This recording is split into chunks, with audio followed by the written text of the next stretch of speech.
in this optional, basically every year, and specifically if I tell you from the perspective of roughly 2020 onwards, every year the topper have scored more than 300 marks cumulatively in both the papers of optional. There is a need to identify that what to read, what not to read.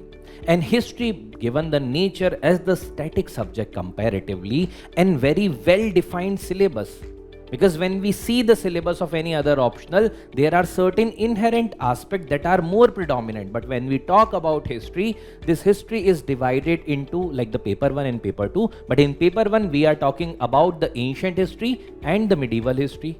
When we are talking about paper 2, it is basically the modern history and the world history. So the syllabus is comparatively clearly defined when it comes to the mains examination with respect to the optional subjects. So here also, when there is a clearly defined syllabus of any specific subject,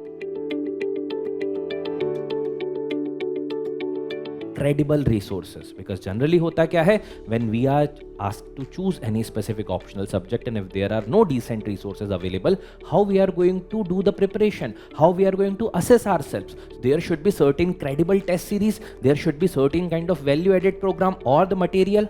So in all these particular cases, history is one such optional regarding which the material is available and even the credible resources, including the Vision IAS resources, which are being provided to you as far as the history optional is concerned. So when it comes to the test series, resources, in all these sense, the history is one such optional where the resources are readily available, because every year the topper opts and roughly within top 10 ranks there is the topper from the history optional subject. When we have talked about the history as an optional subject, which is very important, and these are certain added advantage that when you are taking history as an optional subject, these are going to be available with you.